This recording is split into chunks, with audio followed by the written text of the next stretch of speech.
Good morning students, welcome to Aditya career institute.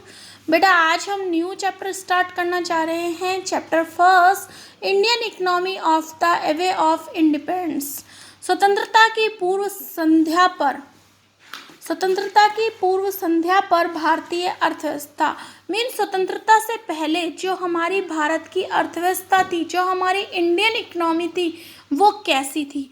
तो जो हमारी ये बुक है रूरल डेवलपमेंट, इसमें हमें सबसे हमारा मोटिव क्या है, जो हमारी इंडियन इकोनॉमी है उसके क्या क्या फीचर्स हैं, उसके बारे में हम इस बुक में पढ़ेंगे। तो इंडियन इकोनॉमी को जानने से पहले हमें इसकी जो हमारी इंडिपेंडेंस स्वतंत्रता से जो पूर्व की अर्थव्यवस्था है, हमें उसके बारे में जानना होगा। तो हमें भी पता है कि स्वतंत्रता से पूर्व हमारे जो देश की अर्थव्यवस्था थी वो एक कैसी थी, बहुत अच्छी अर्थव्यवस्था थी। लेकिन जो ब्रिटिश लोग आए उन्होंने आकर इसमें चेंज किया। तो चेंज क्या किया, उनका मेन मोटिव क्या था, कॉलोनिकल रूल क्या होता है, पहले तो हम इसे जानेंगे।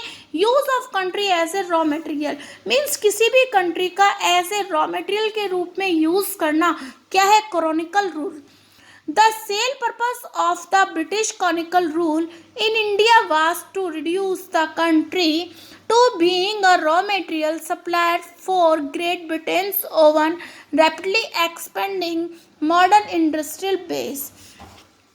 जो भी हमारे ब्रिटिश शासनकाल थे उनका मुख्य उद्देश्य क्या था कि उन्हें इंग्लैंड का तेजी से विकसित हो रहे औद्योगिक आधार के लिए भारतीय अर्थव्यवस्था को केवल एक रॉ मटेरियल के रूप में यूज करना था।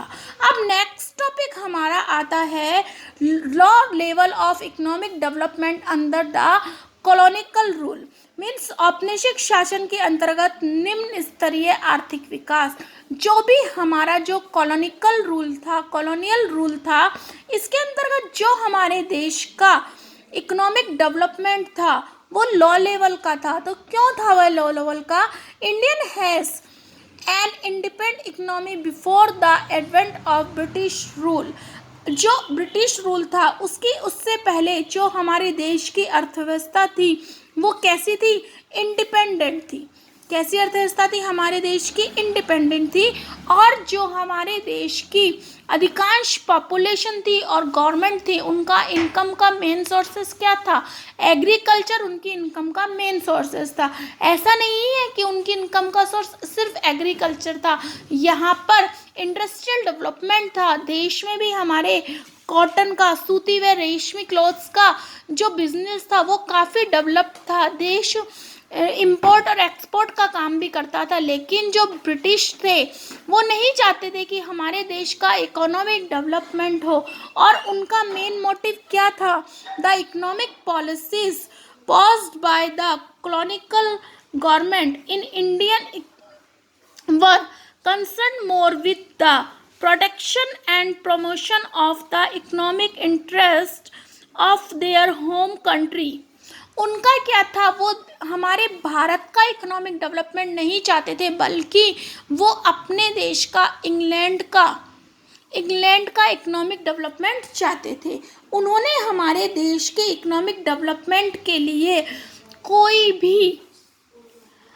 भी ऐसा काम नहीं किया जिससे देश का इकोनॉमिक डेवलपमेंट हो, क्योंकि इनडायरेक्ट रूप से उनका मोटिव क्या था, इंग्लैंड का आर्थिक विकास करने के लिए।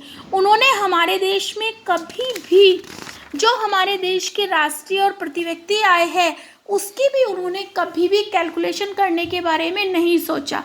अब बात आती है कि सबसे पहले जो हमारी इनकम है इसकी बात कैलकुलेशन की किसके दिमाग में ये वाली बात आई, तो Dada Bhai Naoroji first calculate the national and per capita income in India. सबसे पहले देश की नेशनल और पर कैपिटल इनकम किसने कैलकुलेट की, दादा भाई नौरोजी ने। उन्होंने इससे रिलेटेड अपनी एक बुक भी लिखी, poverty and un British rule in India 1868 में, जिसमें उन्होंने सबसे पहले इसके बारे में डिस्कस किया।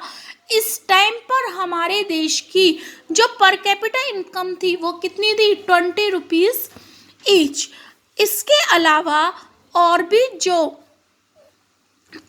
भी जो हमारे कैलकुलेटर्स हैं वो कौन कौन है? विलियम डिग्वी, फिंडलेस रास, VKRB Rao and RC Desai. Other calculates, इसमें जो सबसे पॉपुलर थे वो कौन थे? VKRB राव।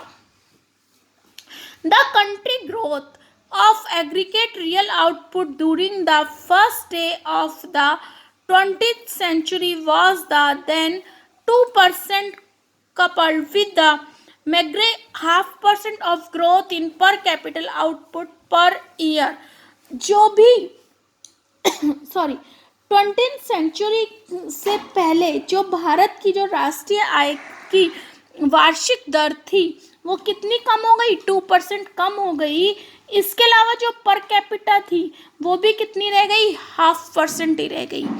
ओके स्टूडेंट्स, आज के लिए इतना ही। Thank you.